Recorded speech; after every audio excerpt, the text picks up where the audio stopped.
Bien, écoutez, chers collègues, si la régie à Cognac-G est prête, je propose que nous débutions nos travaux. J'ai fait une simple comptabilité et le quorum est constitué et réuni. Donc j'ouvre la séance de ce conseil municipal en souhaitant la bienvenue à notre collègue, en saluant tout particulièrement le public qui, par ce jour de brouillard, a bravé les éléments pour venir assister à nos travaux. Soyez-en à nouveau chaleureusement et sincèrement remerciés, car l'avenir se dessine ici, voilà, dans cet instant. Donc, il m'appartient d'abord de désigner, avant de désigner un secrétaire de séance, de faire lecture des pouvoirs de ceux qui ont préféré France 2 ou France 3 aux travaux du conseil municipal, et plus sérieusement, quelques collègues qui étaient empêchés. Donc, Madame Cinquin donne le pouvoir à M. Malmassari qui l'accepte. Madame Moreau a préféré M. Tafouro. Madame Coletiec a une toute grande sympathie pour Madame Aberkan Joudani. Madame Moloro a donné le pouvoir à M. de Mérignac. Et M. Debov a donné le pouvoir à votre serviteur. Il m'appartient de désigner, vous proposer plus exactement un secrétaire de séance, et le hasard a voulu que ce soit M. Henri Reyes. Alors, il y a plus grand des hasards. Mais, j'étais pas candidat. Hein. Voilà, mais si nos collègues en conviennent, je propose que nous lui confions cette lourde responsabilité. Je propose que nous commencions à la première délibération touchant au procès-verbal des délibérations du 28 septembre 2017. Avez-vous, chers collègues, des questions, des amendements, des corrections apportées? Je vous remercie. Je mets donc aux voix cette délibération. Y a-t-il des voix contre? Des abstentions? À l'unanimité, je vous remercie. Et je donne immédiatement, comme c'est de coutume, car nous adorons sa voix, parole à M. Malmassari, qui va nous faire un point sur l'approbation du rapport de la commission locale d'évaluation des charges transférées, dont il est le président. M. Malmassari, vous avez la parole. Merci, monsieur. Oui, merci, monsieur le maire.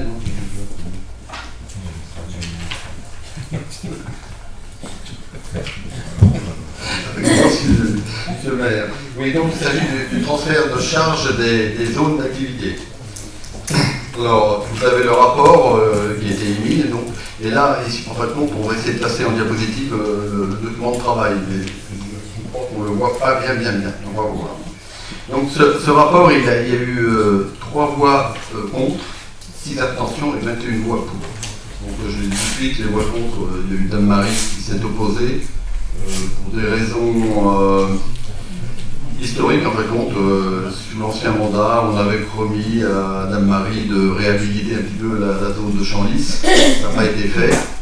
Et donc aujourd'hui, avec le transfert, en fait, ça va être fait, mais seulement une paye. Donc ils ne sont pas tellement d'accord, donc ils ont fait voir un peu de mauvaise humeur, donc ils n'ont pas voté pour. Et il y a aussi une voix contre, c'était Saint-Fargeau-Ponthierry, mais c'était plus pour une délimitation de périmètre. Finalement, ça s'est arrangé, je pense qu'ils me retrouvent. Donc, Dame Marie. Alors, comme c'était une attribution de compensation de droit commun, même si Dame Marie vote contre au niveau du conseil municipal, ça ne changera pas les données de la caisse. Sauf après, on verra si eux le font appel. Je pense pas qu'il y ait bien tout ça. Ouais. Oui, le Ponthierry, c'est celui de la compréhension sur les limites du territoire. Et ça, c'est relié. Nous allons passer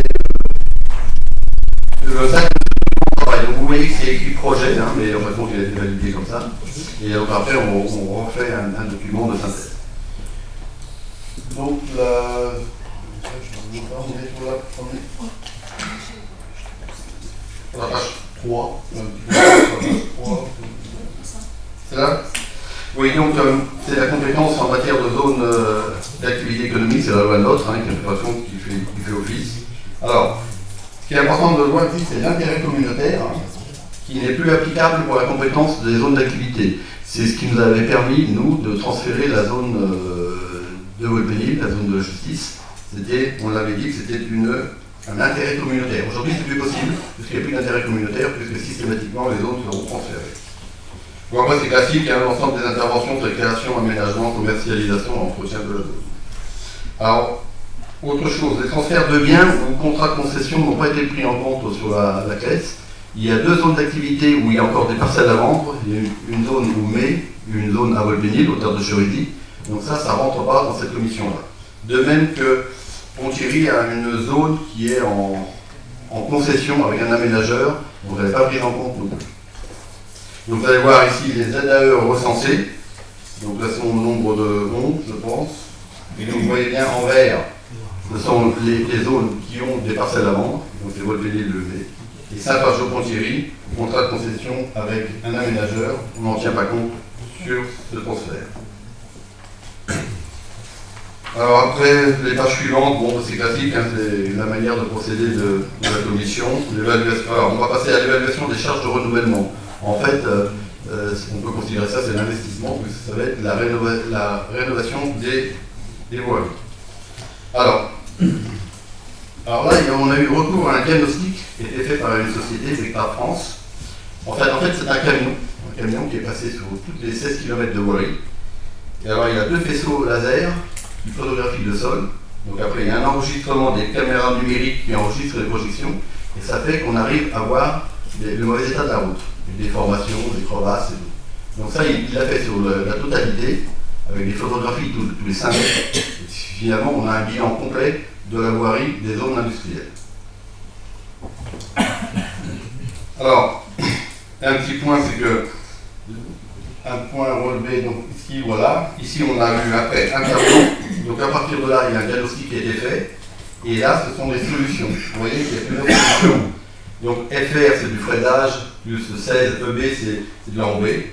Donc vous voyez, il y a plusieurs, suivant la dégradation de la voirie, on applique ce qu'il faut faire. Alors, la première ligne n'a pas été appliquée, en fait, donc on l'a supprimée, parce qu'en fait, elle était probablement trop coûteuse. Et une particularité, c'est qu'il y a eu des zones où, en fait, où les villes n'avaient pas avaient une voirie en excellent état. Mais comme on s'est étalé sur 15 ans, il était aussi logique qu'elles participent, parce que sur 15 ans, leur voirie allait se dégrader. Donc pour ces zones industrielles qui n'avaient une voirie où il n'y avait rien à signaler, on a quand même décidé d'appliquer, vous voyez ici, le coefficient de 2,5. C'est-à-dire qu'on a pris la meilleure voirie qu'on a divisée par 2. Parce qu'effectivement, sur 8 ans, sur 15 ans, ils auront quand même à faire des réparations. Donc ça a donné un prix unitaire. On a divisé par 15, puisque le contrat est sur 15 ans. Alors, oui, c'est des questions. Donc après le slide suivant, voilà ce que ça a donné sur la chaussée. Donc là, vous avez le tableau, je ne sais pas si vous le voyez bien. Et vous voyez que selon le diagnostic, selon les travaux à faire, selon l'état de la voirie, il a été fait un prix, donc il y a eu un prix unitaire au mètre carré qui a été multiplié par la voirie, et ça donne un prix global. Donc vous voyez ici, bon, nous vous voyez qu'à Volpénil, on est à 3367 € pour 4470 mètres carrés de voirie, c'est-à-dire 569 mètres. Et vous voyez que la plus grosse, c'est effectivement Dame-Marie avec Chamlis, qui est à 21 367 pour 2,23 km. Non, c'est Dame-Marie. Le montant.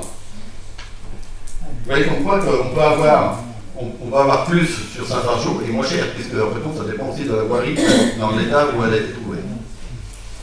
Sur la page suivante, c'est le même principe, donc il a été fait un bilan sur les accotements.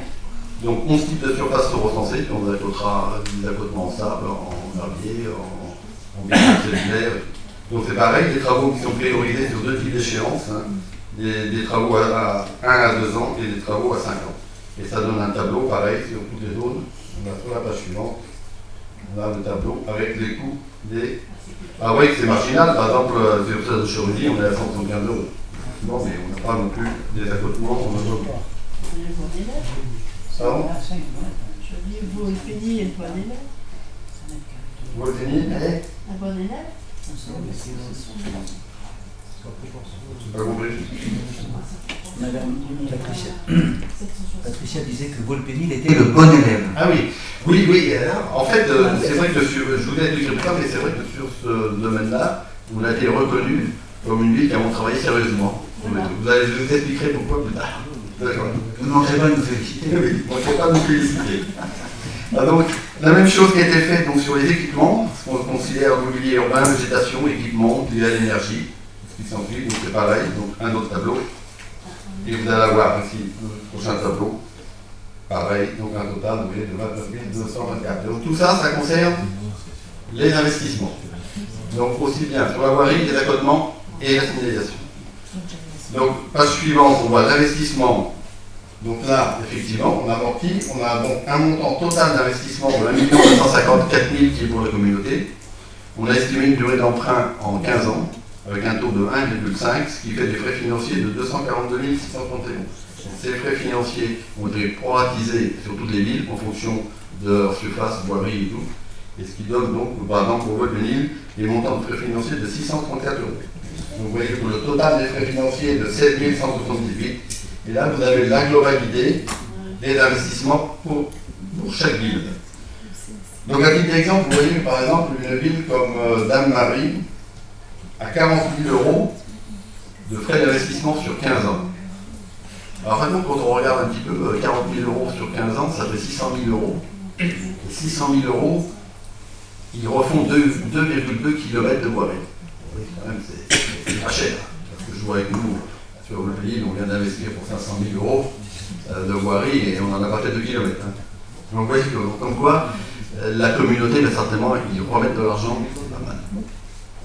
Donc voilà ce que ça donne pour la partie investissement. Après, la partie charge de fonctionnement. Alors, on va assez vite, là, il y a eu des slides qui sont sur le recensement des données physiques. Donc, il y a toutes les surfaces de voirie, les surfaces des trottoirs, le nombre de feux de circulation. Sur les slides suivants, il y a les bornes incendie, les unités de mobilisation de mobilier urbain. Voilà. Et après, sur les autres slides, on va passer en vitesse, il y a eu la manière dont ça a été traité par chaque ville. Effectivement, parce que suivant la manière dont ça a été traité, si une ville faisait un entretien mensuel ou semestriel et tout, ça changeait la donne au niveau des pondérations. Donc bon, on va passer vite fait sur ces slides-là. Je m'arrêterai simplement sur celui-là, où c'est par exemple le théâtre de chirurgie, par exemple. On a un espace vert énorme, mais on a bien spécifié qu'on a 3 interventions annuelles. Donc on ne sera pas jugé de la même manière que si c'est quelque chose qui est en gazon où on va tondre toutes les semaines. Donc on va arriver à l'entretien de voirie, allez-y, passez, on va arriver au premier tableau. Alors, voilà, c'est là que ça c'est beaucoup compliqué. À la différence des autres transferts de charges, là, avant on s'appuyait sur un compte administratif. Vous pouvez aller voir dans les bilans financiers, vous regardez les 3 dernières années, on savait combien ils avaient dépensé, et effectivement on pouvait évaluer les charges. La grande différence, ça, c'est que c'était fait, on ne pouvait pas aller sur les comptes administratifs, c'était beaucoup plus difficile, puisqu'il y a beaucoup de travaux qui sont faits en régie. Que ce soit l'entretien de la voirie, les éclatères, tout ça c'est fait en régie, donc plus difficile à chiffrer. Donc on s'est basé sur du déclaratif. Alors, quand on s'est basé sur des déclaratifs, le problème il est que les premières données qu'on a eues, c'est qu'on ça a été de 1 à 10, voilà, du chiffrage. Donc on s'est dit, c'est pas possible, on va changer de méthode, on va appliquer des ratios départementaux. C'est-à-dire on prend les ratios qui ont été estimés au niveau départemental et on va les appliquer à toutes les villes. Mais là, les villes n'ont pas été d'accord, on dit bah non, on a fait du déclaratif, donc on va faire comme ça, nous on tient notre déclaratif. Alors on a proposé une deuxième solution. Vous voyez, ici, toutes les villes, par exemple, qui sont ouvrées, là, sont des villes qui n'ont rien déclaré. Donc on s'était dit, on va faire la moyenne des ratios des villes qui ont déclaré, et on va appliquer ce ratio à toutes les villes. Donc là c'est pareil, le lever de bouclier de certaines villes qui disaient, ben non, nous on veut rester sur notre déclaratif. Donc ça c'est compliqué. Donc en fait, on a pris le ratio moyen des villes qui ont déclaré, et on l'a appliqué uniquement aux villes qui n'ont rien déclaré. Ça fait qu'effectivement, dans l'histoire, il y a des gagnants et des perdants. Bon, nous, c'est vrai que je le redis, on a été la référence au niveau des chiffrages. Et là, il s'avère que, par exemple, vous prenez une ville comme La Rochette, qui a déclaré 59 € pour entretenir sa voirie, on n'a pas pu modifier son tarif. Elle est restée à 59 €. Alors que si on avait appliqué le ratio moyen de la commune, elle serait passée à 1500 2000 €. Donc là, effectivement, on arrive à la limite du système. On peut dire même qu'il n'est pas toujours équitable. Entre des villes qui ont très peu déclaré, qui qui sont favorisées. Des villes qui n'ont rien déclaré, par contre, qui se voient un peu plus pénalisées, mais à la limite c'est logique. Et puis des villes qui ont joué le jeu. Mais bon, ça a été assez complexe. C'est vrai qu'on vérifiera après sur les montants finaux, on va bien se rendre compte que ça va être difficile pour la communauté. Alors, moi, si j'avais un conseil à donner à la communauté, c'est très simple, c'est de signer des conventions. Hein. Par exemple, le mec il déclare 59 €, on lui enlève 59 € d'attribution de compensation, on lui redonne 59 €, puis on lui dit entretenez maintenant votre voirie. On verra bien ce qu'ils vont faire. Ça pourrait être une possibilité. Là. Si la communauté devait. Moi, alors là, c'est ce que je ferais. Alors, voilà ce que ça donne pour l'entretien des voiries. Donc, vous voyez que finalement, regardez Chamlis, par exemple, la marée, il y a 2 km 200 de voirie, il dépense 755 €.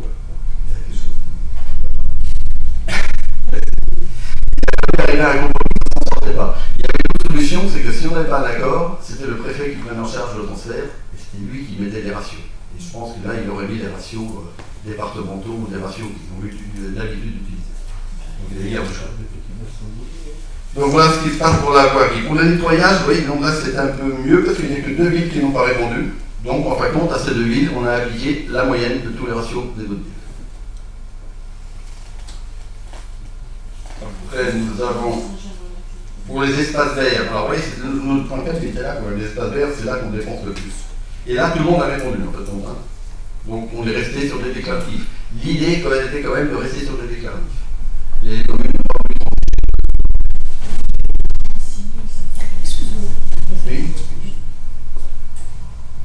Non, c'est pas. Je pose juste une question. Tu disais qu'on restait sur du déclaratif, mais ne demandait pas de justificatif. Non.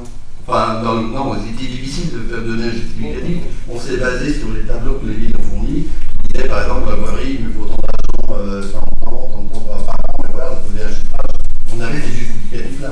Mais il y a des villes qui n'ont rien donné. Et des villes qui n'ont rien donné, c'est à elles qu'on a appliqué le taux moyen. Des villes qui ont déclaré. Mais on ne pouvait pas faire. On n'admettait pas quand même qu'on soit à zéro. C'est pour ça qu'on leur a appliqué quand même un ratio. Mais après, on s'est basé sur le déclaratif qui aurait été pas bon.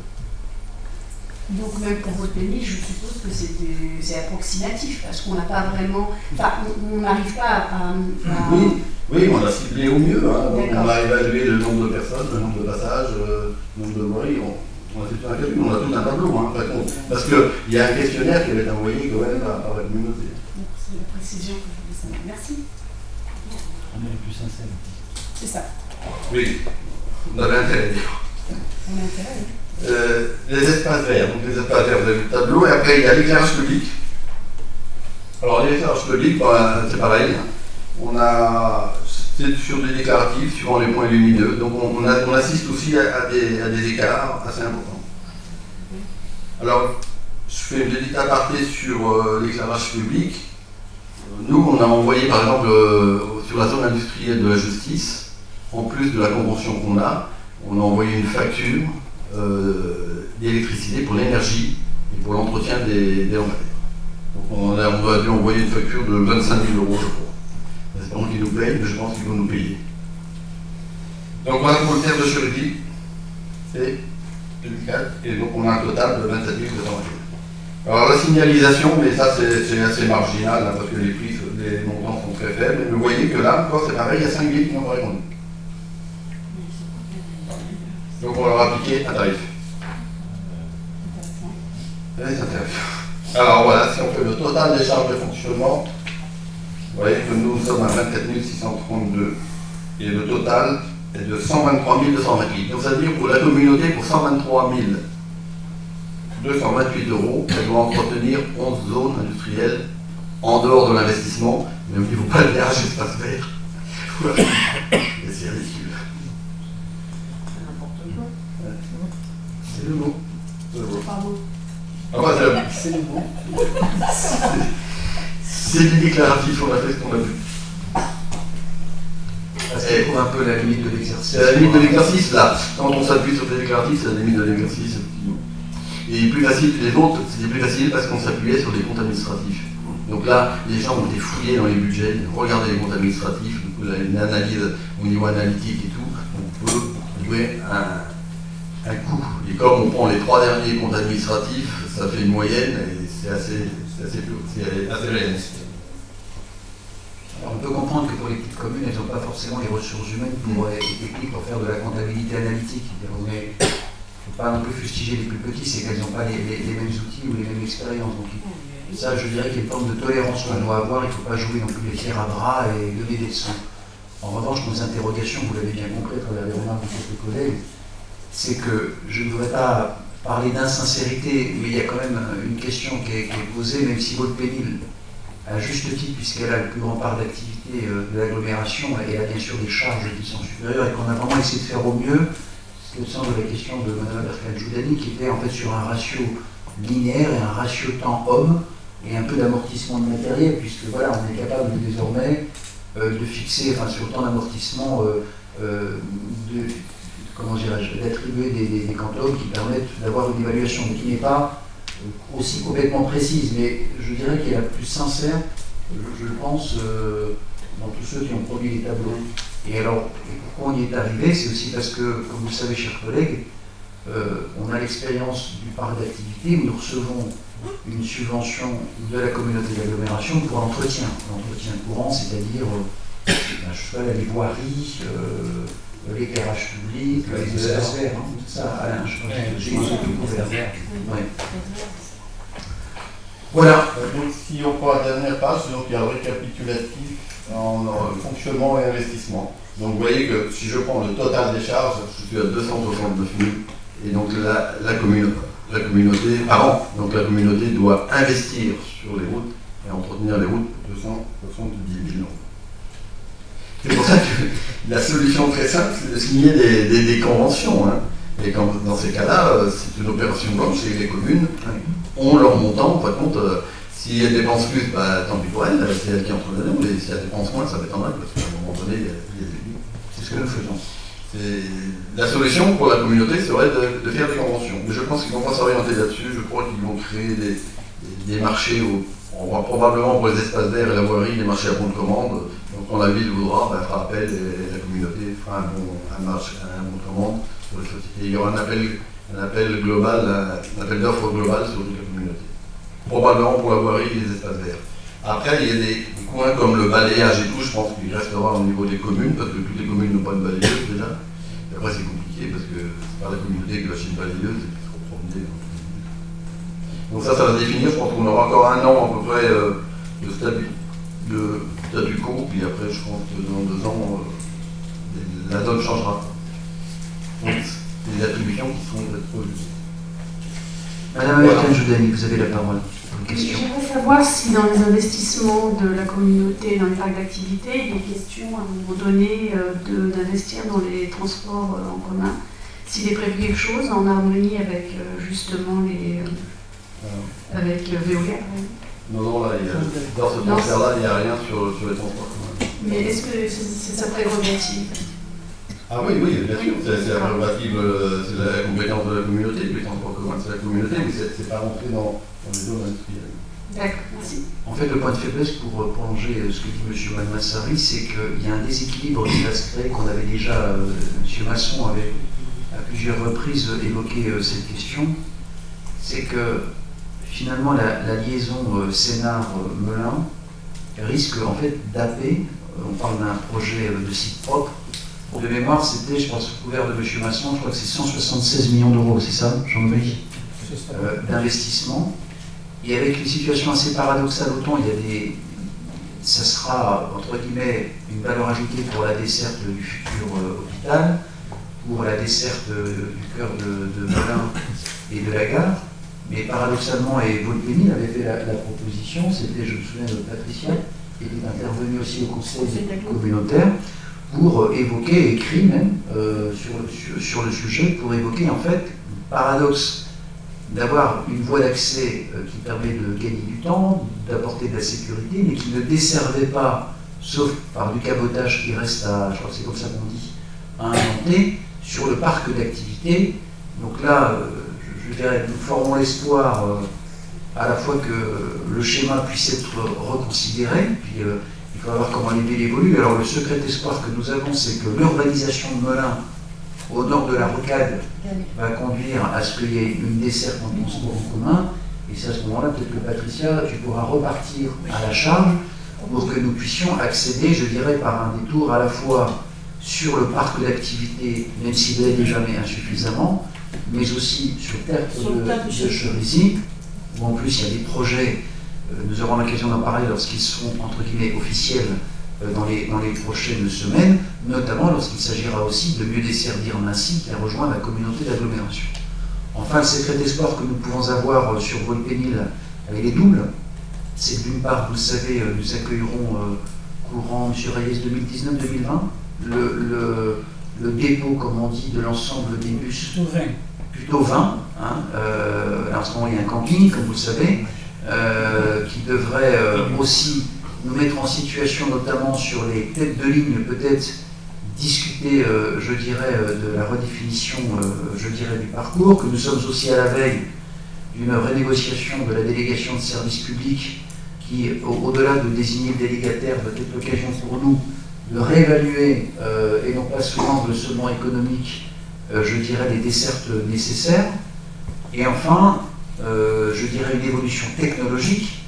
Alors, elle est à une échelle de moyen terme. Je pense qu'on est plus proche, si je fais la comparaison avec la ville de Paris, mais qui a en tout cas, et la métropole parisienne qui a davantage de moyens que notre agglomération, et qui conduira à ce qui est, je dirais, une révolution, je dirais,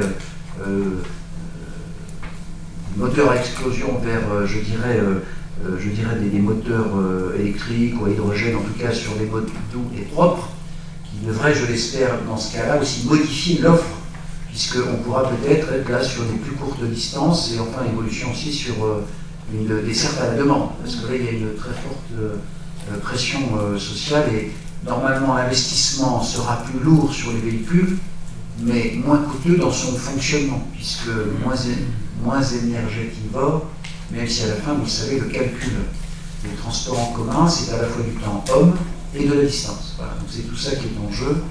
Et je crois que reste à charge de la communauté, qui doit savoir mieux que moi, on était, me semble-t-il, au dernier compte administratif à hauteur de 2,6 millions ou 2,7 millions, c'est ça, sur le reste à charge en lui, pour la communauté. Hein, voilà. On s'approche des 3 millions. On s'approche des 3 millions, hein, puisqu'on a aussi amélioré.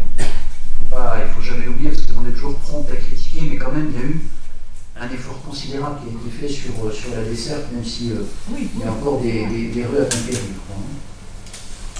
Voilà. Est-ce qu'il y a d'autres questions concernant ce rapport? J'ai dit qu'il y a 1,9 million de travaux, et la communauté a quand même prévu de l'argent aussi pour la zone industrielle de Volpénil, des justices. On va continuer le programme de réflexion des rues. Je ne sais plus lesquelles on va renouveler, mais il y a un programme qui est fait encore sur 2 ou 3 ans. Et c'est là qu'on voit tout l'intérêt qu'il y a eu en 2009 de déclarer comme intérêt communautaire notre zone industrielle, puisqu'en fait, on a notre attribution de compensation. Et notre crainte, c'était qu'on remette en cause tout ça sur le transfert des ZAE aujourd'hui. Ça n'a pas été remis en cause. On est resté à part du transfert des zones industrielles. Ça, c'est une bonne chose.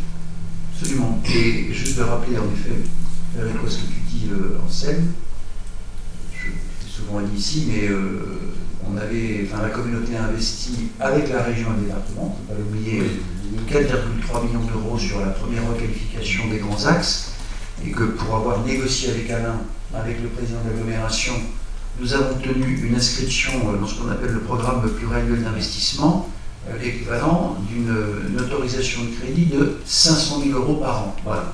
Et l'engagement a été pris devant les industriels du parc d'activité. Je me souviens de plusieurs réunions que nous avons eues effectivement avec les présidents de l'ASIV successifs. Et ça a été un peu long, mais ça y est, c'est à l'œuvre, il faut le souligner. Et puis donc c'est Alain Tafoureau qui, avec nos services, recommande les axes, puisque là c'est moi, il y a bien sûr une dimension économique. Et la rue, on a récemment rénové celle qui desservait, vous savez, Schlumberger, qui est la rue Stein, voilà. Parce que là, c'était quand même un lieu qui accueille tous les jours des centaines, je dirais, de stagiaires internationaux. Et franchement, c'était pas à la hauteur du standing du bâtiment et puis des enjeux économiques de notre ville. Et en fait, désormais, une fois qu'on a structuré les grands axes, il manque un grand axe du parc d'activité, on va être sur un maillage avec deux critères, c'est l'enjeu économique, ça c'est la partie Fatima Berkaloudani, et puis l'enjeu technique des recommandations d'Alain Tafouro sur l'état de la chaussée. Et ce que nous avons recommandé à Volpénil, c'était finalement, pardon de le dire ainsi, de mettre l'essentiel des ressources sur les routes, quitte à faire des trottoirs, pardon de le dire ainsi, un peu moins sophistiqués, parce que souvent le trottoir en charge c'est l'équivalent d'une route. Or, on a besoin d'abord de desservir sans sacrifier, excusez-moi, hein, les piétons et les cyclistes, mais quand même peut-être faire des voies partagées, peut-être un peu moins riches ou sophistiquées que, même si nous sommes très fiers que celles qu'on connaît par exemple sur l'avenue Saint-Just. Donc voilà, donc c'est ça qui va être réalisé, et je pense que c'est encore une œuvre de au moins 5, 6, si ce n'est davantage, mais je pense qu'il faudra essayer de négocier avec la communauté qui est un effort supérieur. Ça veut dire aussi qu'elle va refaire, à mon avis, on est avec le département à la région qui, je rappelle, est compétente en matière économique, d'aller rechercher des concours pour investir un tout petit peu plus quand même, hein, parce que sinon, on a un risque de décrochage quand même. Hein. Il y a des rues, on est entre nous, entre Pays d'Auxerre, mais quand même, elles ne sont pas à la hauteur de la réalité entrepreneuriale, pour compléter ce que tu disais aussi. Est-ce que d'autres voudraient s'intéresser aux routes, à l'éclairage, aux espaces verts, au transport en commun qui ont été évoqués? Il n'y a pas de questions sur la clé? Bon voilà, c'est un rapport. Merci au président, on va essayer de faire bien et mieux. Hein, et puis peut-être qu'on va voter, si le cœur vous en dit. Donc je mets au voie ce rapport. Y a-t-il des voix contre? Des abstentions à l'unanimité? Je vous remercie. Monsieur Malmassari, pour une décision modificative du budget communal. Oui, donc une toute petite décision modificative. Donc au niveau du fonctionnement, en dépenses, nous avons moins 2500, ce sont des frais d'actes et contentieux, et nous avons viré 8 000 euros à la section d'investissement. Donc un total de dépenses de 5 500 euros. En fonctionnement, nous avons 1 100 euros de recettes sur des droits de stationnement et location de voies publiques, et autres redevances recettes diverses de 2 400, c'est 3 500, plus 2 000 euros sur la taxe locale de la publicité, ce qui nous fait un total de recettes de 5 500. Donc nous sommes équilibrés en fonctionnement. En dépenses d'investissement, on a 18 000 euros de dépenses et des frais liés à la réalisation des blocs d'urbanisme. Et en dépenses, nous avons moins 5 000 euros sur les terrains et moins 5 000 euros sur la construction, ce qui fait moins 10 000, et donc un total de dépenses de 8 000 euros. Et on retrouve en recette d'investissement le virement de la section d'investissement, qui est de 8 000 euros, donc nous sommes équilibrés. Les deux sections sont équilibrées. Voilà, c'est deux petites décisions modificatives. Je pense qu'il y en aura encore une troisième avant la fin de l'année. Voilà, donc sur ces quelques amendements techniques, y a-t-il des questions concernant le vote de budget? Eh bien, je le mets au voie. Y a-t-il des voix contre? Des abstentions? 2, 3, 4, 5 abstentions. C'est adopté. Je vous remercie.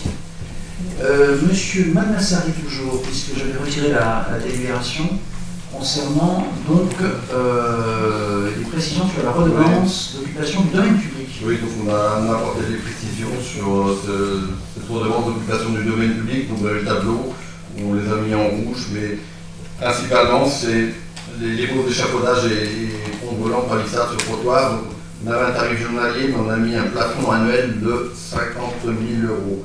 Donc ça c'est lié en fait au chantier qu'il va y avoir. Et effectivement, on avait fait des calculs sur le chantier, c'était des sommes astronomiques. Donc on a limité quand même le plafond à 50 000 euros par an.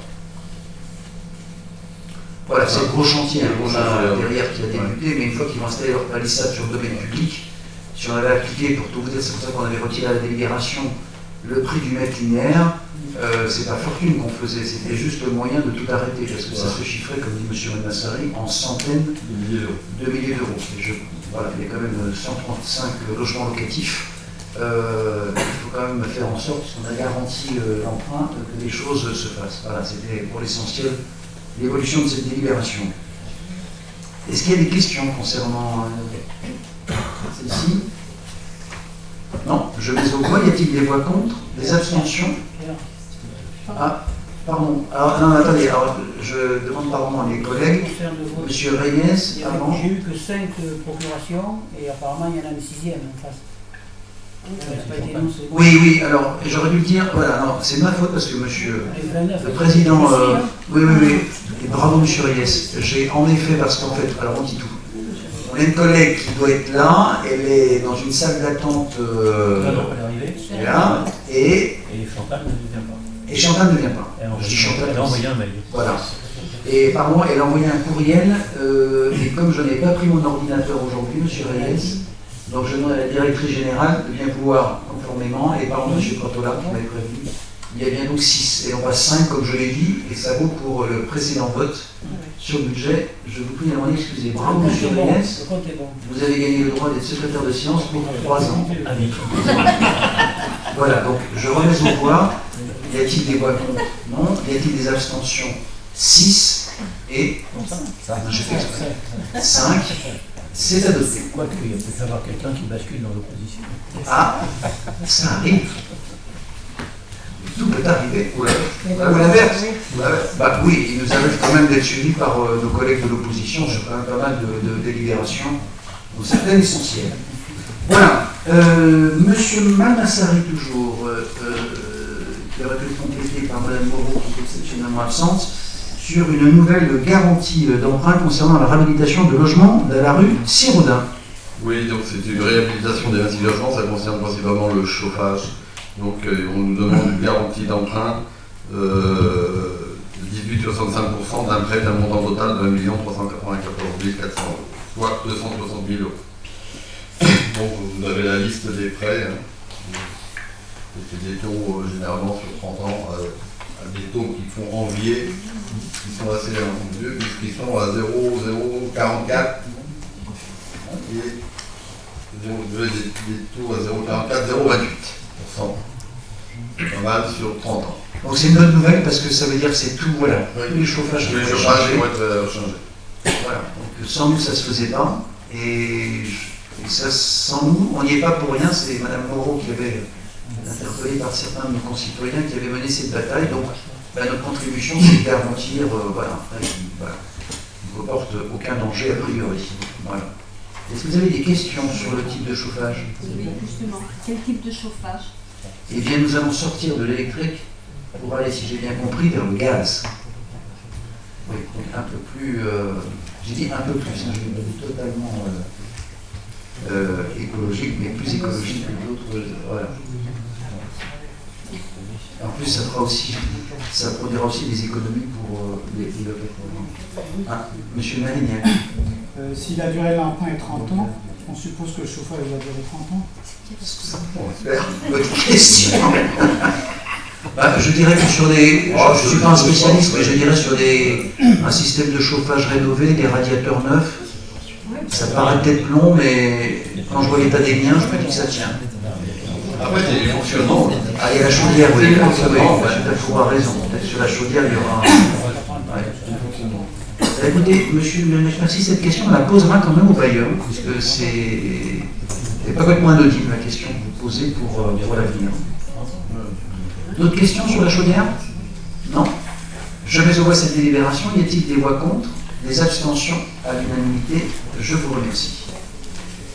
Une demande de subvention, monsieur Malmassari. Oui, donc une demande de subvention à la région Île-de-France. Vous savez qu'elle a mis en place un bouclier de sécurité pour la région Île-de-France qui concerne un soutien à l'équipement des polices municipales. Alors, comme nous, on les a équipés de caméras piétons, qui permettent de filmer quand on interroge quelqu'un, on l'arrête. Et donc voilà, donc on a dépensé 1 850 € et on demande une subvention, on espère une subvention de 20%. Donc c'est pas énorme, mais on demande des subventions dès qu'on peut, on demande. Un sou est un sou. Un sou est un sou. Voilà, donc et je pense que le gouvernement de la directrice générale, je crois qu'on attend juste un dernier agrément, me semble-t-il, de la préfecture, car on ne peut pas comme ça équiper la police avec ces. Voilà, qui aura quasiment en permanence quand il y a nécessité d'intervention. Je crois qu'il manque juste un agrément de la préfecture pour ensuite les activer. C'est un plus, hein, autant pour la police que pour nos concitoyens pour faire entendre leurs droits s'ils contestaient une verbalisation ou un incident. Voilà, c'est un système équilibré, puisque les images, comme celles du conseil municipal, elles sont produites, elles seront reproduites sans montage. Il faudra juste que je vérifie un point, c'est comment on les écrase et au bout de combien de temps. Parce que ça, c'est aussi une des conditions, je dirais, du suivi, et parce que nos agents sont assermentés, et seuls les agents et votre serviteur sont, je dirais, autorisés à le faire. Y a-t-il des questions concernant cette subvention? Je la mets aux voix. Y a-t-il des voix contre? Des abstentions? À l'unanimité, je vous remercie. Et puis, pourront compléter, s'ils le souhaitent, et M. Tafouro et Mme Bétins, puisque nous revenons sur le projet phare de la réhabilitation de l'accueil périscolaire de Boeuf-et-Gontier. Et donc, M. Mamassari, vous avez là aussi des bonnes nouvelles. Oui, donc c'est une convention qu'on va signer avec la CAF pour des subventions. Alors, une subvention de 160 000 € qui a été ventilée de deux manières. En fait, donc, un montant de 66 667 € cash, quoi, je veux dire, cash, et un prêt sans intérêt remboursable en 10 ans. C'est la première fois que je vois ça. En fait, donc, la CAF nous prête sur 10 ans sans intérêt. Donc, vous voyez, autant ne pas s'en priver. Parce que ça fait 93 333 € en 10 ans, ça fait donc 9 333 € par an sans intérêt. C'est assez intéressant. Voilà, donc il suffit de signer cette convention avec la caisse d'allocation familiale. Donc je rappelle, c'est pour la réhabilitation de l'accueil périscolaire de Boeuf-et-Gontier. Y a-t-il des questions concernant... Voilà, on vous a reprojeté le plan, vous savez, la chantier, M. Tafouro, qui se trouvait bien, devrait débuter mardi. Oui, prochain. Prochain. C'est imminent, on n'est pas complètement... Il reste l'année prochaine, hein. Voilà. Mais on aura une délibération, on reviendra sur l'ensemble du financement de cet équipement. Voilà. Madame Bédin, vous avez un commentaire particulier? Non, non. C'est votre idée qui va coûter cher, mais c'est pour le bonheur des enfants. Et si on nous accorde ces subventions et ces prêts, c'est parce que le projet en valait certainement la peine. Oui, vous avez raison de le rappeler, Madame Bédin. Oui, ce n'est pas un droit de tirage. Oui. Mais non, merci de cette remarque. C'est la qualité de notre projet qui a conduit à la qualité. Du président, aujourd'hui, on est en charge visuelle, on est à 335 000 € pour un projet qui doit être à 780, je crois. C'est pour conduire. Oui. On a quand même une démarche de recherche de subvention. Un peu de travail, un peu de chance, un peu de conviction, il faut aussi de la chance dans tout ça. C'est pas juste le génie des hommes, sinon on ne verrait plus rien. Voilà, donc je mets aux voix cette délibération, cette convention avec la CAF. Y a-t-il des voix contre? Des abstentions? À l'unanimité, je vous remercie. Puisqu'on parle d'argent à aller chercher, vous avez toujours la parole. Hein, c'est Alain, excusez-moi, monsieur le Pardon. Oui, merci, monsieur le maire.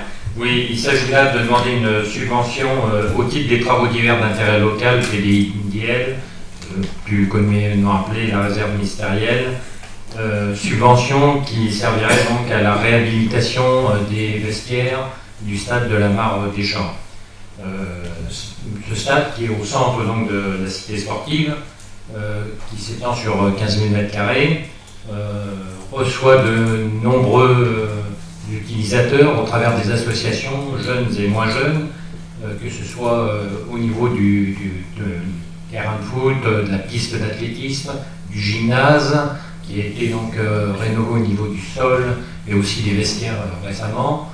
Et puis donc ces vestiaires qui eux sont à l'extérieur, sont connus de tous, sont vraiment dans un état pitoyable,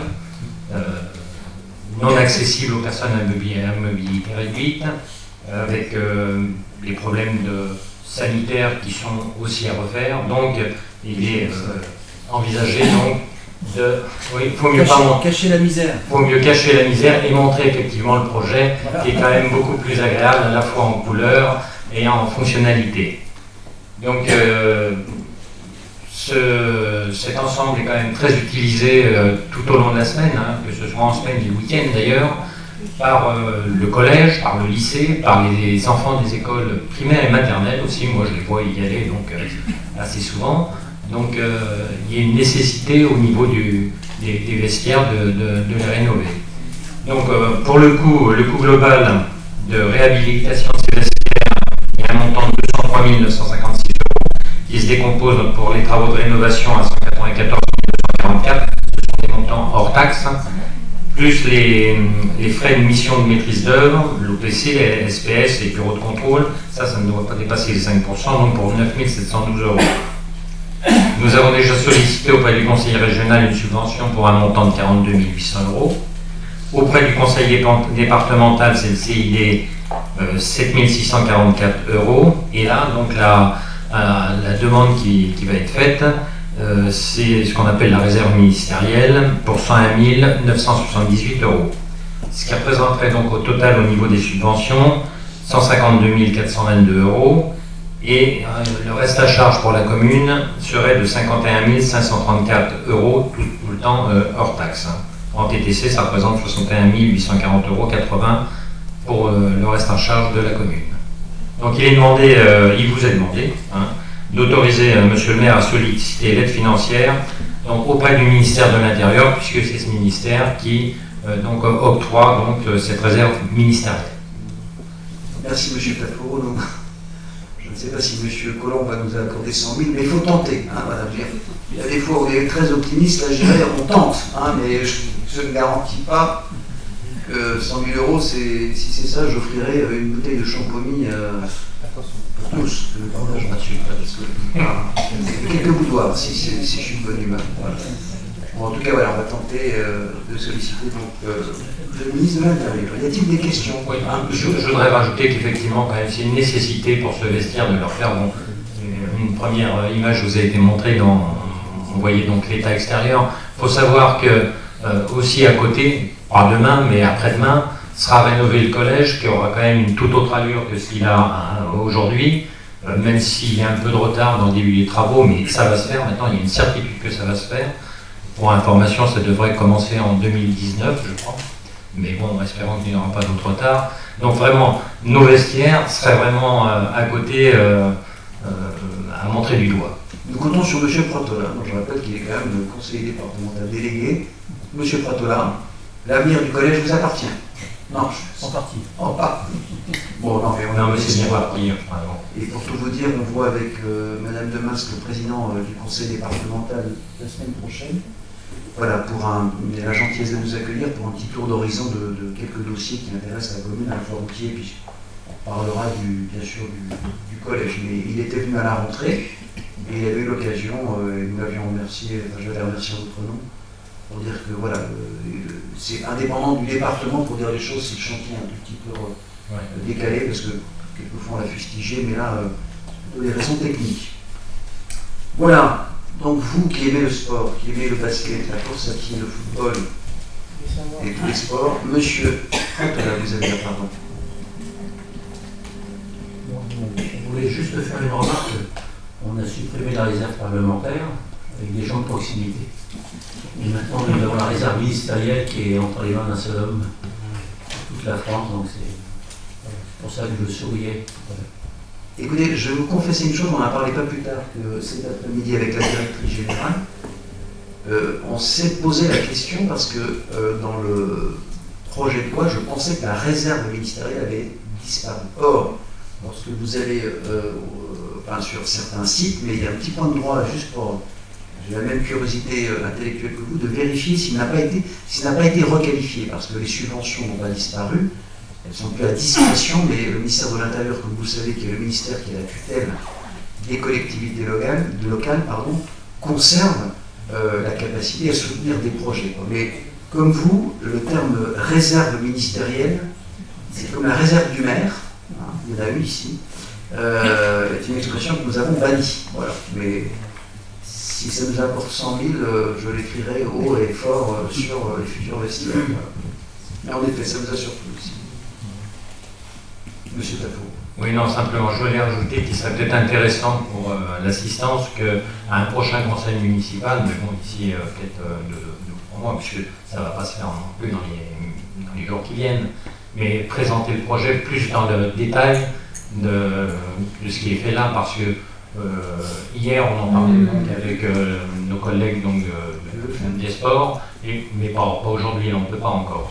On ne peut pas encore. Non, on ne peut pas encore. C'est pour ça que Là, si on en parle aujourd'hui, c'est pour se positionner par rapport à la demande de subvention au niveau de la réserve ministérielle. Parfait, ben nous prenons date. Merci M. Laforo pour la proposition d'une présentation avec M. Jacob. Qui l'un et l'autre nous font dépenser Mme Ploquin, qui nous font. Je n'oublie jamais Mme Ploquin.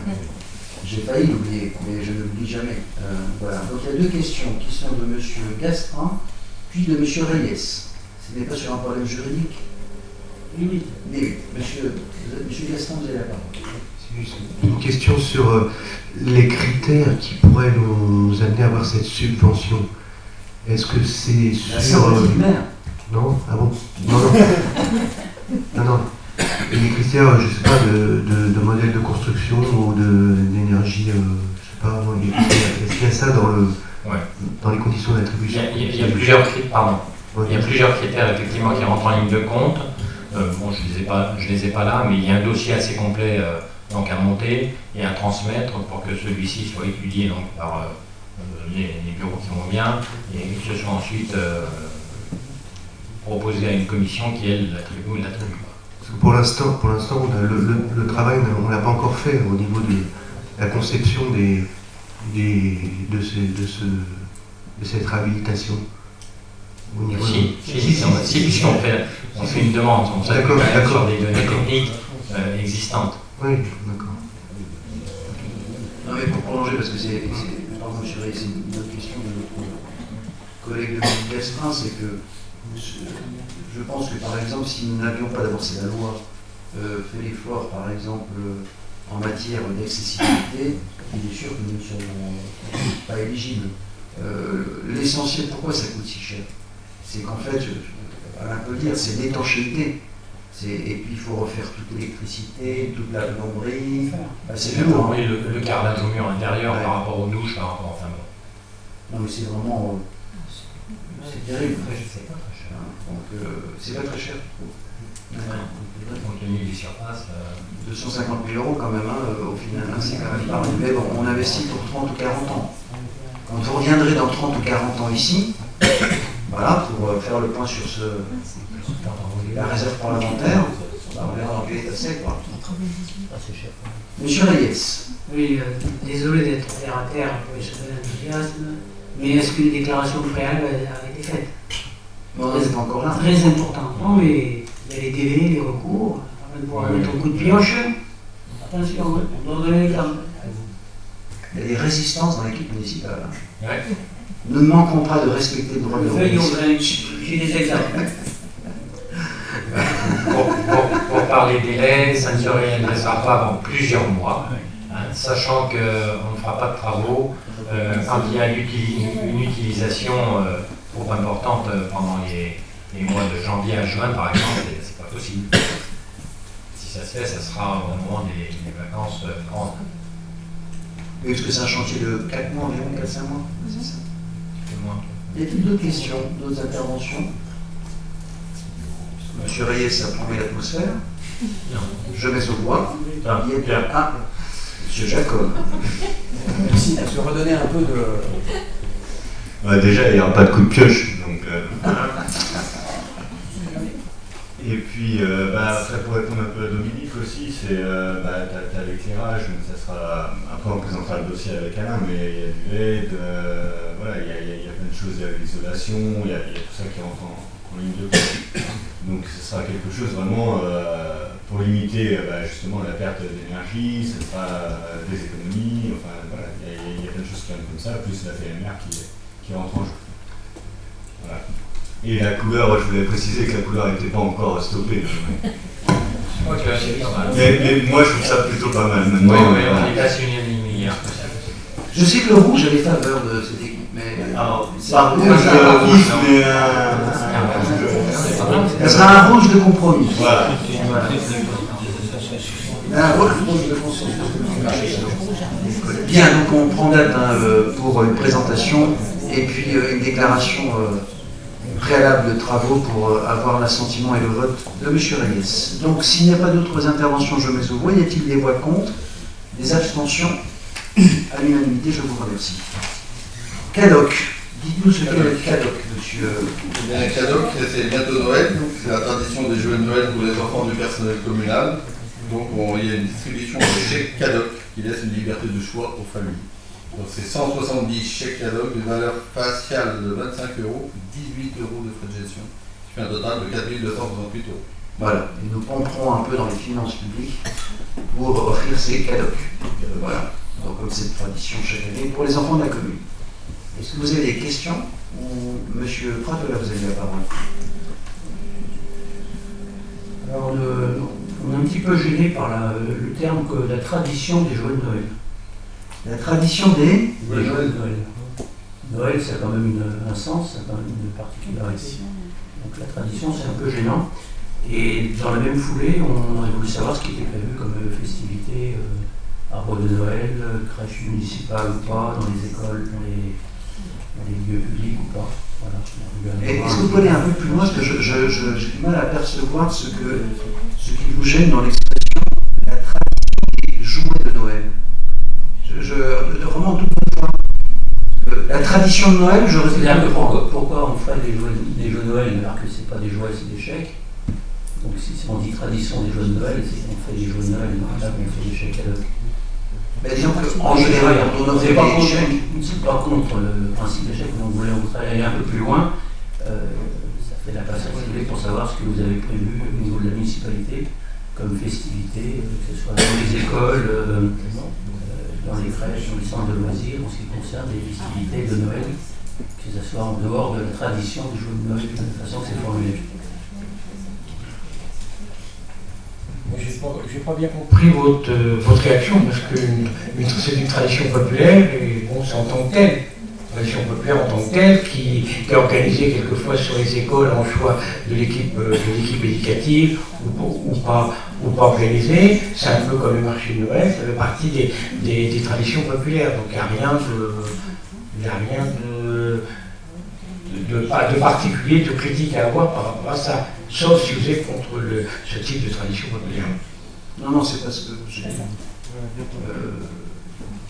Monsieur Pratola, parce que je pense que vous avez besoin de préciser votre pensée, si je peux me permettre. Je vais vous préciser. Bon, donc en dehors de ces chèques cadeaux, je répète que nous sommes pour. Nous, ce que nous voudrions savoir, c'est qu'est-ce qui est organisé au niveau de la municipalité. Mais chaque chose en son temps, je vais vous répondre. Et je pense que les gens n'ont pas compris. En ce qui concerne les arbres de Noël et notamment les crèches au niveau de la commune.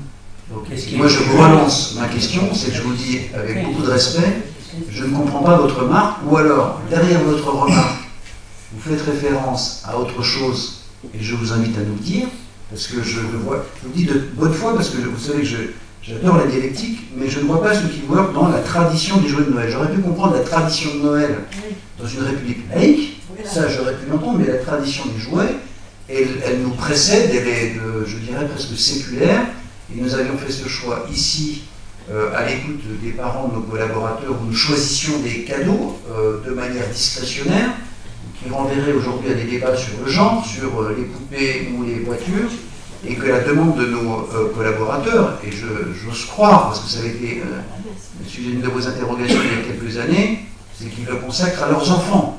Mais ça vaut pour les allocations universelles. Après, chacun fait comme il peut. La République, c'est un pacte de confiance. Donc, c'est la tradition que nous avons. C'est le même montant que nous avions accordé aux enfants les derniers. Voilà, mais je ne veux pas paraître obsessionnel, mais je vous dis très cordialement, je ne comprends pas le sens de votre remarque, mais j'arrête. Quant à votre question, étiez-vous là l'année dernière à chacune des manifestations? Et donc, nous allons reproduire à l'identique, que ce soit notamment où nous mettons un peu d'énergie, Madame Fournier aurait pu en parler, notamment il y a un accent très fort qui est fait sur deux lieux que sont, je dirais, la Maison de l'Enfance, où il y a un Noël qu'on organise en général à la Buissonnière, où j'arrive toujours en retard parce que c'est souvent un vendredi soir et on est quelques-uns ici, quand on revient de Paris, on met un petit peu de temps, et qui est un moment assez festif. Et à la fois, ça permet aux parents de rencontrer l'ensemble des équipes de nos accueils scolaires. On a même un Père Noël assez célèbre, méconnu, et un jour nous révélerons son nom. Dans le même esprit, sur les accueils périscolaires, il y a chaque fois des festivités, simples dans cette commune et modestes. Et vous le savez, dans les écoles, souvent, ce sont les équipes éducatives qui elles-mêmes organisent et puis avec le modeste soutien de nos communes, et quelquefois, enfin de la commune, et quelquefois en lien entre, je dirais, les équipes périscolaires. Donc voilà, on va maintenir cette tradition avec, tradition de générosité de la ville de Haute-Vénile. J'y rajoute des initiatives assez formidables, associatives dans notre commune. Je me permets de le dire, mais je vais peut-être plutôt passer la parole à M. Chalot, alors pour une fois, moins comme élu ou comme représentant associatif, sur le Noël solidaire que la commune accueillera pour la 2e année. Et ensuite, je vous dirai de ce que je ferai pour ma part, à la maison, vous serez bienvenus, le 24 au soir, dans la bonne tradition Noël, M. Pradola, et la dinde est en perspective. Voilà, M. Chalot. Et la bûche. Oui, pour la 2e année consécutive, plusieurs associations, dont le comité des fêtes, le secours populaire, les familles laïques et la passerelle, et aussi les commerçants, l'association des commerçants, 5 associations avec l'aide de la municipalité et le soutien d'un certain nombre de bénévoles, quelques dizaines de bénévoles. Nous allons organiser le 9 décembre une journée festive avec un repas plus un spectacle ouvert à l'ensemble de la population, aux personnes en difficulté, mais aussi aux personnes seules. Ça veut dire que n'importe qui pourra participer à cette initiative. L'an dernier, nous avions des SDF, des dames qui avaient des retraites relativement conséquentes, mais elles étaient isolées. C'est aussi pour les personnes isolées, c'est important. Et c'est aussi une initiative qui permet le partage, l'intergénération, puisqu'il y a des enfants et des personnes âgées, et qui permet aussi à ce qu'il y ait une certaine mixité sociale. L'année dernière, nous avons fait ça 110 ou 120 personnes. Cette année, on va peut-être monter à 150 ou 200. Il y a un groupe de travail qui s'est constitué. C'est ouvert à tout le monde. Et d'ailleurs, la participation, l'année dernière, elle était de 5 euros. C'est-à-dire chacun versait 5 euros dans une caisse, quelle que soit sa condition. Voilà. Il pouvait donner plus, évidemment. Et je ne désespère pas que ça devienne une tradition pénilauxoise. Dès l'année prochaine, puisqu'au bout de 2, on fait jurisprudence. Et je rajoute, pour être complètement exhaustif et prendre au sérieux la question de nos collègues, que bien évidemment, nous aurons, parce qu'on avait eu une année un peu triste, des décorations qui seront reconduites, parce que certaines sont dans le marché à performance énergétique que nous avons signé, et puis peut-être quelques surprises, vous verrez, qui préfigureront quelques idées sur les luminaires de Haute-Vénile. Et enfin, notre marché de Noël, voilà, qui continue à avoir, je dirais, un grand succès, voilà, parce que c'est souvent là où, certes, on y fait ces petites courses, et puis on y boit quelquefois, parce que là aussi c'est la force de notre tissu associatif, on y boit qui a un vin chaud, qui y consomme quelques marrons chauds, voire des barbes à papa, et là aussi, et nous révélerons son nom en 2020, un Père Noël, qui est, je le dis ici, pour faire le teasing du scoop, et de Haute-Vénile. Voilà. Mais je suis tenu par le secret de la tradition politique qui me dit on ne révèle les choses qu'à posteriori. Voilà. Mais je crois que j'ai deviné le sens de votre question, monsieur Pradola. En tout cas, voilà. Joyeux Noël. D'autres questions? Donc je mets aux voix les chefs CADOC. Y a-t-il des voix contre? Des abstentions? À l'unanimité. Je vous remercie. Monsieur Malmassari, parlez-nous quelques instants de médecine préventive. Oui, donc nous avons adhéré cette année pour la médecine préventive au centre de gestion de cinéma. De toute façon, il est vrai que la société Corlex, sur laquelle on avait la médecine préventive, n'a pas souhaité continuer le marché avec nous. Par contre, faute de médecins, donc on s'est recentré sur les sols qui étaient son activité. Et donc nous avons trouvé le centre de gestion de Cinéma qui a accepté en fait, de s'occuper de la médecine professionnelle et préventive. Donc il nous a envoyé sa tarification de 2018 qui globalement a à peu près les mêmes prix. Bon, ça peut varier sur différents sujets, différentes prestations, mais globalement c'est à peu près le même. Et donc voilà, on nous invite à signer cette convention avec le centre de gestion de Cinéma. Merci monsieur Malmassari. Y a-t-il des questions concernant cette délibération? Je vous en prie, cher collègue.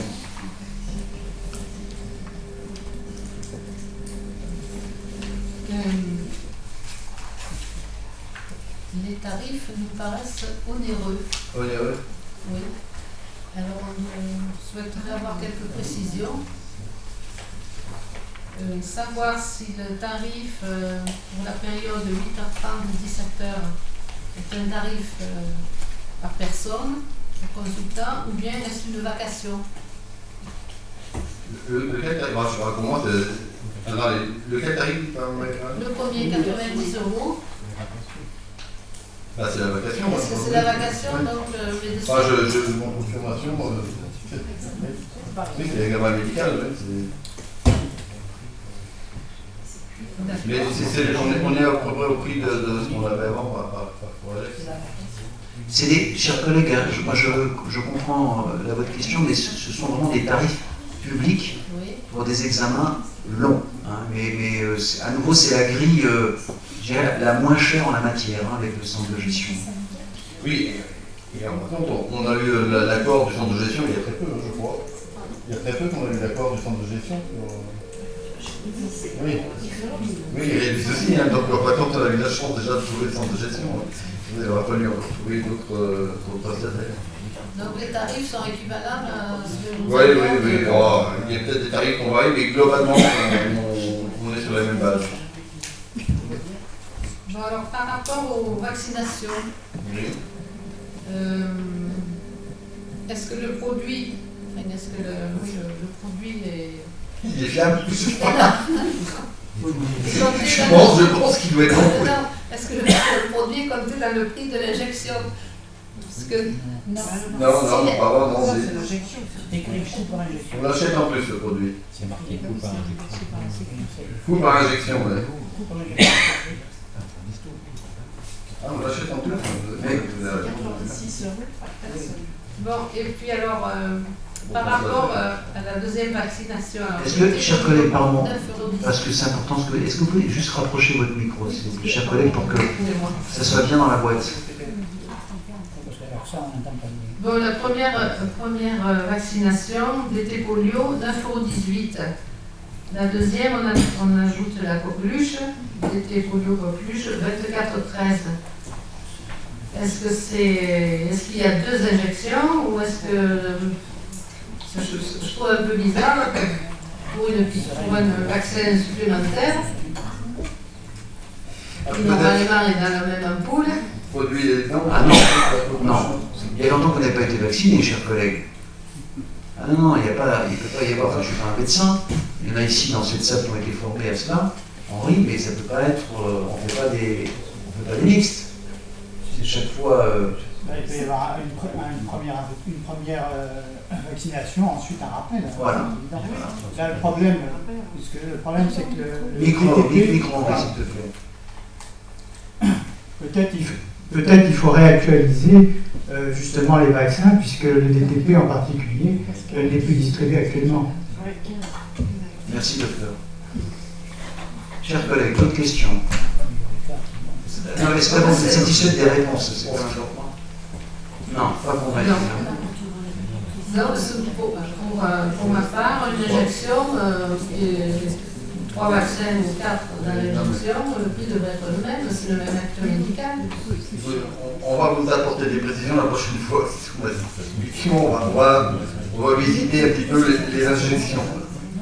Non mais attendez, pour être je rappelle quand même que là, on parle d'un service public sur la base de normes qui sont fixées par l'État, avec des médecins qui sont des professionnels, et donc qui, parce que c'est un service public, n'est pas dans une logique marchande. Voilà.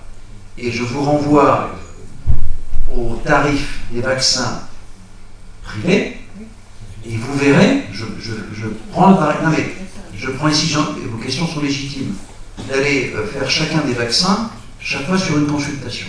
Vous verrez qu'à mon avis, le prix sera différent. Donc, je dirais que vos questions sont légitimes, mais nous n'avons pas de raison de douter quand il s'agit du service public de la prévention de médecine qui, en plus, est en souffrance, c'est le cas de le dire. Nous fixons ces tarifs qui sont les tarifs qui s'appliquent, je le dis ici, à l'ensemble des communes qui sont membres du centre de gestion.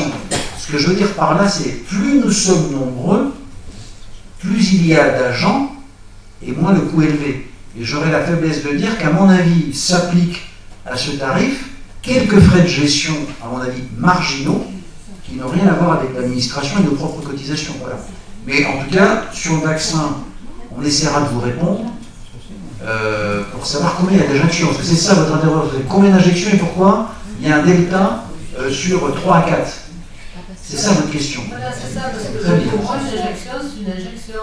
Que vous mettiez de l'eau de lourde. Il y avait un peu plus. Et vous avez vu la deuxième colonne, chers collègues. Vous avez vu le prix d'une injection pratiquée en dehors de la visite médicale. J'ai vu. C'est le double. C'est le double. Est-ce que c'est un rendez-vous particulier pour En fait, les 24 € de plus. Et parce que, attendez, si c'est plus cher aussi, c'est que je pense aussi que la posologie, le vaccin, madame, n'est pas le même. Enfin, vous voyez, c'est comme, vous savez, comme nous, moi qui prends des médicaments tous les matins, tous les soirs, les prix sont distincts. Voilà. Et je pense que la coqueluche doit être un vaccin plus cher. Enfin, c'est la conclusion à laquelle j'arrive, madame. Je ne vois pas d'autres différences, enfin, d'autres explications. Non, mais c'était. Non, mais attendez, c'est des choses sérieuses. Hein. Monsieur Mérignac, éclairez-nous. Je pense qu'il faut prendre ces tarifs comme des indications en l'état actuel des vaccinations plutôt que ce qui se passera réellement au moment de la vaccination. Par exemple, le DTP n'est plus distribué. Le vaccin qui est à 6 composantes est d'un montant à peu près 40 €. Donc on se rend bien compte qu'on n'est pas ici dans des tarifs privés, si on peut dire.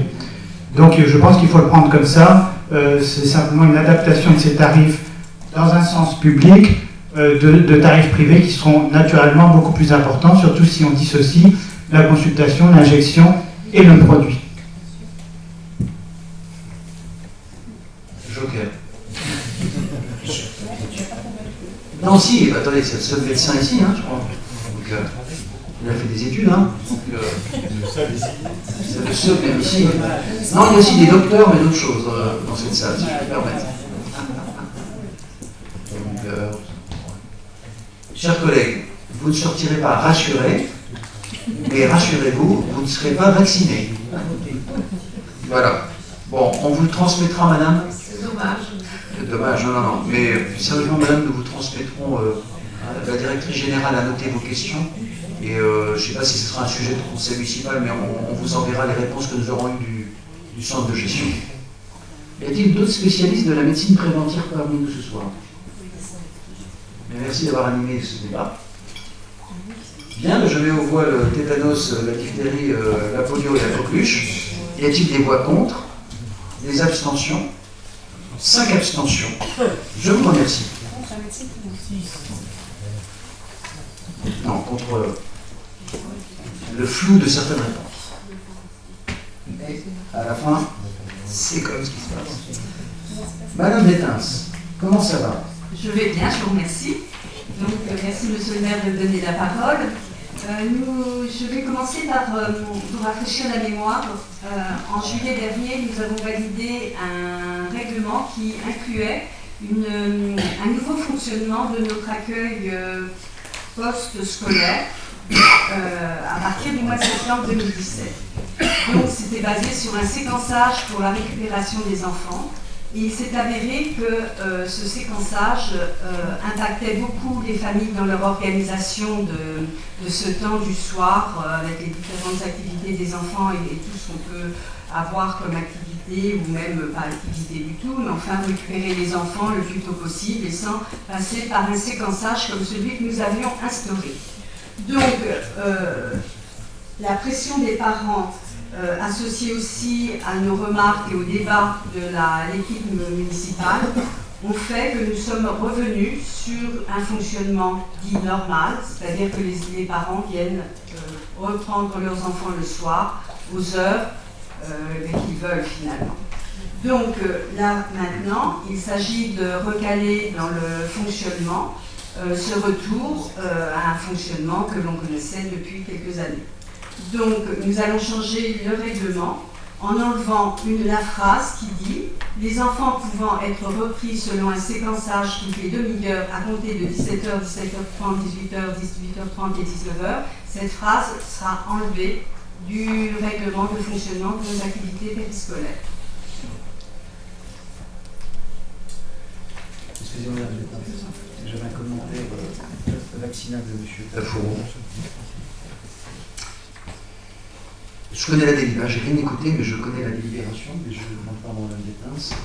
Y a-t-il des questions concernant le rétablissement du règlement après que nous avons changé de position? Non. Ce qui m'étonnera toujours, je le dis un peu publiquement, mais c'est que quand ça n'allait pas, on a reçu beaucoup de courriels. Alors depuis que ça va mieux, il n'y en a plus. Bon, donc je tire à la conclusion qu'il y a eu satisfaction unanime, de manière taquine. Bien, et bien si cette proposition de Mme Pétain vous agrée, je la mets au voie. Y a-t-il des voix contre? Des abstentions? 6 abstentions. Là, vous m'étonnez. Non, non. 5. Je compte, hein. Bonjour monsieur. Vous êtes le bienvenu. 5. Donc sur la modification, c'est donc adopté. Bonne soirée, cher monsieur. Merci. Revenez quand vous voulez, c'est une fois par mois. Je sais, je crois, j'ai reconnu comme un air une hauteur de vue qui... Bien, plus sérieusement, délibération 14, Madame Pétain, cette fois-ci je vais vous écouter avec... 13. Décidément, le temps a changé de nerf. La 13. Un père noir. Donc juste, je vais essayer de vous expliquer ce qui se passe avec les enfants qui sont confiés à des instituts ou plus précisément à des écoles dans le cadre de handicap, des écoles qui sont orientées, spécialisées pour prendre en charge les enfants à handicap, quels qu'ils soient. Donc ces enfants fréquentent ces écoles et ils sont amenés aussi à fréquenter les services périscolaires des communes d'accueil où se situent ces enfants dans leur scolarité et leurs activités périscolaires. Il se fait qu'au niveau de la facturation, le tarif extérieur de ces communes est appliqué pour ces enfants. Et si ces enfants étaient chez nous à Beauvais-Nil, on pratiquerait une facturation sur la base d'un quotient familial correspondant à la famille en question.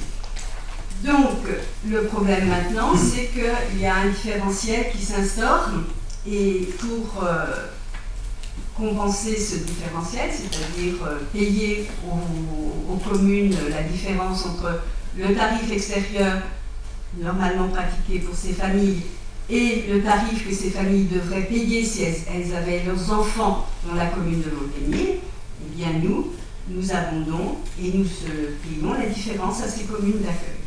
Donc pour ce faire, il y a une convention à établir et ce sont les termes de cette convention que je vais vous lire et ce sont des conventions qui sont signées par le maire de notre commune et le maire de la commune d'accueil des enfants concernés. Donc article 1, objet. La présente convention a pour objet de définir les conditions relatives au financement des services périscolaires d'un enfant scolarisé dans un établissement de la commune d'accueil. Article 2, conditions financières.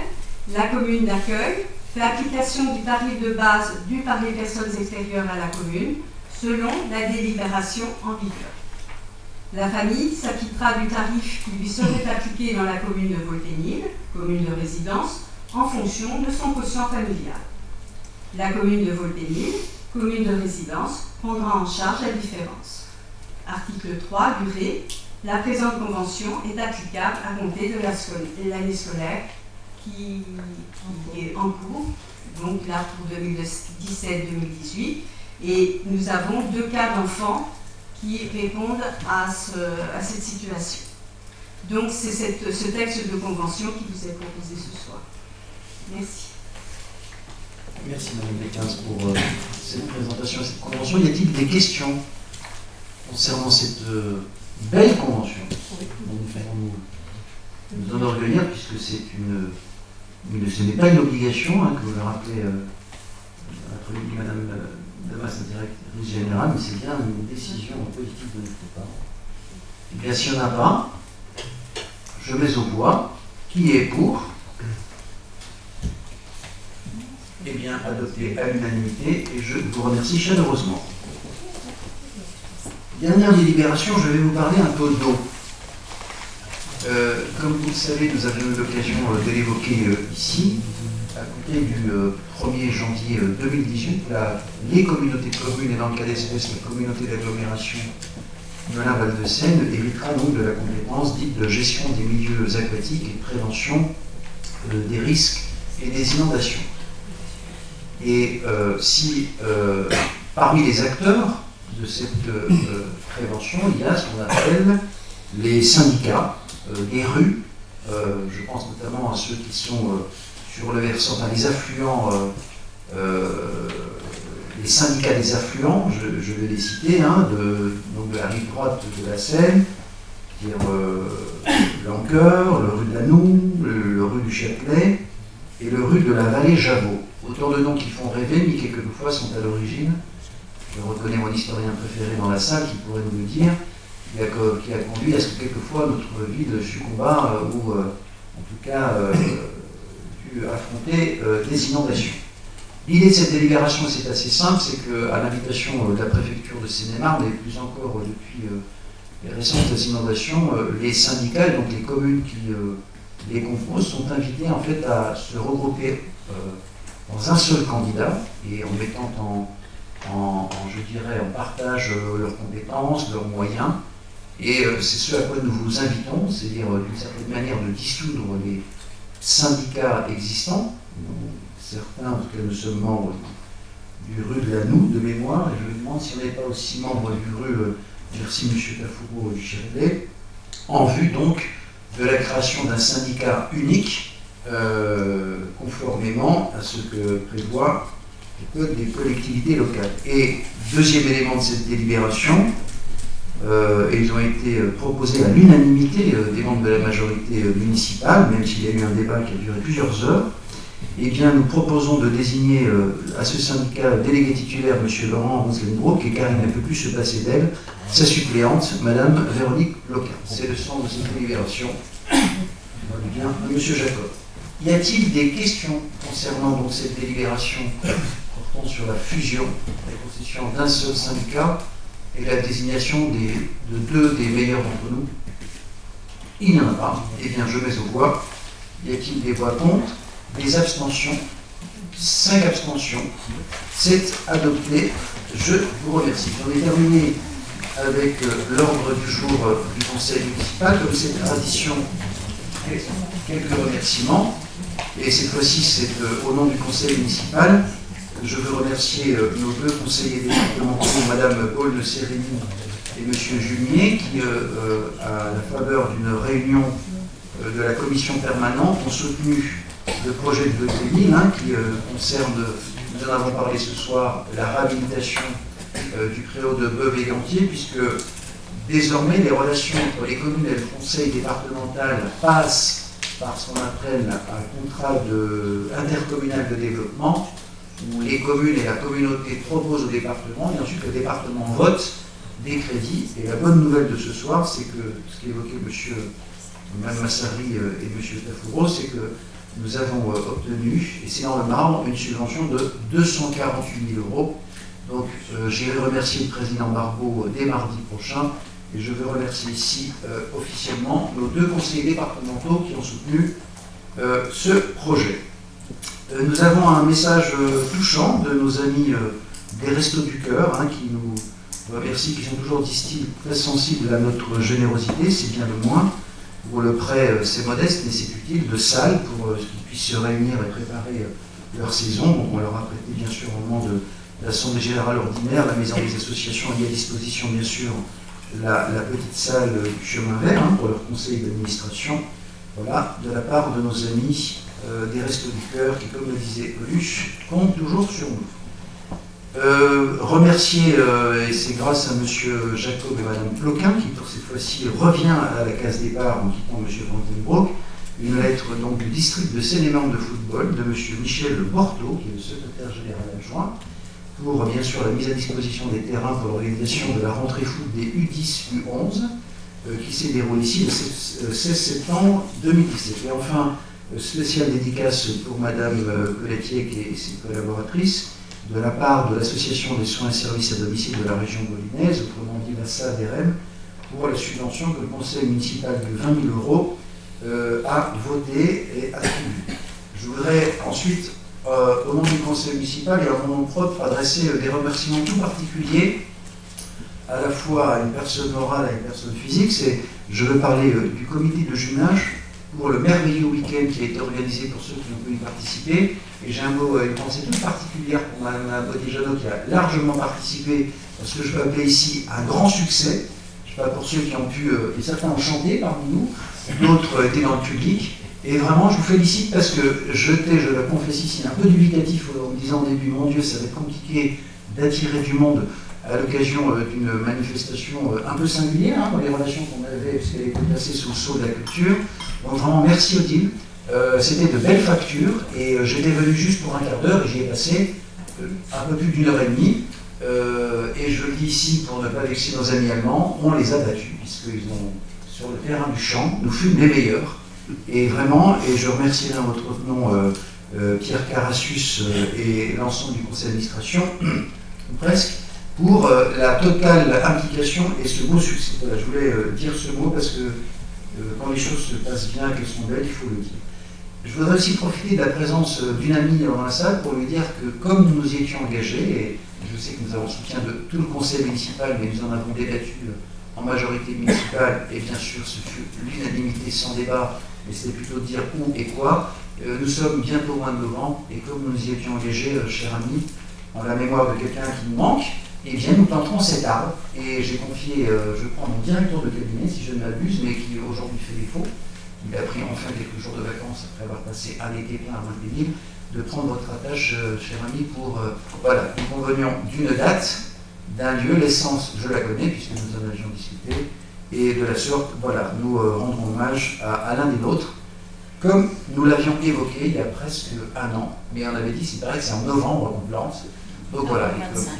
Avant le 25 novembre, normalement. Ah, bon, M. Tafouro, qui est en charge des grands et des petits projets, mais celui-ci fait partie des grands projets pour nous sur le plan affectif. Voilà, cher ami, donc la date, elle se décidera avec vous et avec les vôtres pour planter cet arbre, voilà, qui jalonnera nos cheminements pour de longues années. Voilà.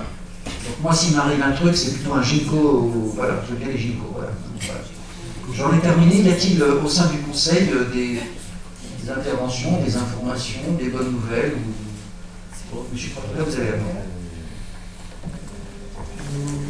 Nous aurions aimé voulu, nous aurions. Voilà, ça sera mieux. Où en est la situation du centre-ville en ce qui concerne les locaux de l'imprimerie elle-même,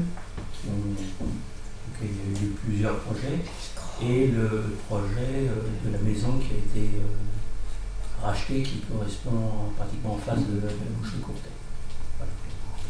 Voilà. Les 13 rue des Hermessons, c'est ça, M. Fatola? Comment? Les 13 rue des Hermessons, voilà. Dans l'impasse, voilà. Tout va bien. Oui.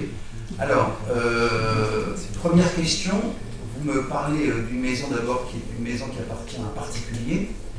Donc, je ne saurais que vous dire sur en tout cas la destination de cette maison, puisque je pourrais vous parler de ce qui relève du domaine public. En revanche, et je vais parler du 13 très rapidement, et élargir un peu le spectre de ce que la majorité municipale, qui continue à être très active, à réfléchir, à être conquérante, a décidé à la faveur d'une réunion récente concernant le cœur de ville. Puisque désormais, si vous me permettez, vous vous souvenez que Henri Mérignac, le premier, et son digne successeur, M. Henri Ayès, nous avait invité à repenser l'aménagement global de la ville. Nous parlions désormais ici d'entrée de ville, et peut-être par nostalgie ou tradition urbaine, nous parlions désormais autour de cette rue des Carouges de ce cœur de ville. En fait, il pose un certain nombre de questions lucides, et je reviendrai sur le 13, rassurez-vous, sur la question de la reconquête de ce cœur de ville qui a perdu un certain nombre de commerces, et de vous dire aujourd'hui que nous avons quelques raisons d'espérer, même si on a une petite inquiétude pour la couturière, qui ne s'en sort pas parce que c'est des métiers compliqués, difficiles, et puis voilà, de plus en plus on fait nous-mêmes nos ourlets, voilà. Donc elle a un petit peu souffert, même l'activité, vous savez, de dépôt de plis, e-commerce, n'y aura pas suffi. Mais si je vous parle de ça, c'est qu'en fait, il faut avoir une vision plus large. Et donc, la majorité municipale a décidé, dans les 3 années qui s'ouvrent, de porter la réflexion, là aussi, comme nous l'avons fait dans d'autres coins, sur la requalification, la reconquête du centre-ville. Elle passera parce qu'il nous faut être accompagnés. Nous verrons, on lancera peut-être un appel d'offres, on verra les montants, sur un cabinet d'urbanisme qui devrait nous aider, un peu dans l'esprit de ce que nous avions fait autour de la place Naval-Carnero, ou le parking d'Iguerrero, comme dirait M. Charny, mais qui a permis quand même de requalifier ces espaces. L'idée quelle était? C'est qu'il nous faut repenser l'ensemble des parcelles qui existent et permettre à des nouveaux commerces de s'implanter ou des services publics d'y prendre ancrage. C'est ça le sens, il faut requalifier la rue, il faut repenser le triangle devant la poste pour en faire une petite place agréable. Et il faut, on a des discussions qui permettraient de ne pas en parler ici parce que quelquefois ça intéresse et concerne les pays bourgeois.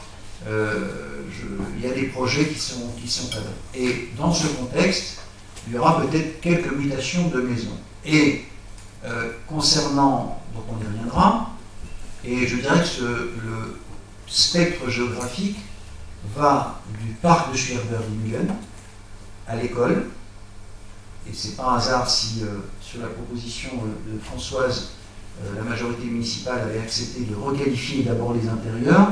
Je rappelle que c'est l'école dans l'intérieur, mais aussi sur la cour, de sorte que là où hier des aires de jeu ont disparu pour des raisons de sécurité, d'autres réapparaîtront.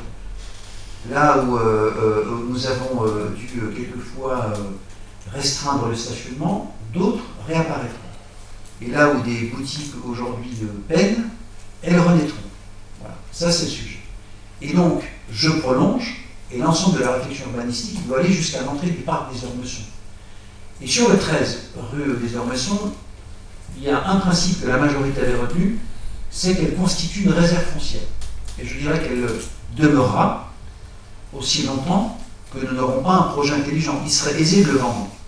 D'ailleurs, je pense que si demain on passe une petite annonce pour construire un pavillon, là, en plein cœur de ville, il n'y aurait aucune difficulté. Donc il faut, c'est la recommandation que nous prodiguons, conserver jusqu'à ce qu'à un moment, on ait peut-être une réflexion ensemble et qu'à ce moment-là, nous puissions, je dirais, ou nous-mêmes en prendre possession avec un projet public, ou demain, peut-être dans le cadre d'un aménagement global de ce cœur de ville qui en a besoin. En revanche, et là, il faudra le faire avant la fin du mandat, c'est qu'il nous faudra détruire l'atelier. Pour une raison simple, on l'a déjà évoqué ici. Heureusement, il est protégé pour l'instant. En tout cas, je n'ai pas, moi, eu d'écho de gens pénétrant dans cette propriété publique, mais il y a de l'amiante sur le toit. Et dès que nous le pourrons, parce que ça, c'est une question de santé publique aussi, il faudra désosser tout ça. Mais on avait fait faire des devis, hein, Alain, et c'est quand même très, très, très coûteux. Voilà, donc, voilà pour le 13, il ne bougera pas. Et quant à la propriété à laquelle vous faites référence, cher monsieur, moi je n'ai pas eu, très sincèrement, aujourd'hui d'écho sur des projets. Je sais qu'en revanche, des promoteurs regardent ce qui se passe en cœur de ville, parce que la ville est en train de bouger. Et puis si je suis complètement transparent, il y a aussi des gens qui, des restaurateurs qui regardent ce qui se passe en ce moment à Vaux-le-Pénil et qui s'intéressent à la ville. Voilà. Donc, j'espère que dans quelques semaines ou quelques mois, on sera capable à la fois de vous donner une méthode, un calendrier et peut-être des futures implantations dans notre cœur de ville. Voilà, j'espère que j'ai répondu à votre question, M. le Président. Y a-t-il d'autres interventions au sein du Conseil? Eh bien, la séance est levée.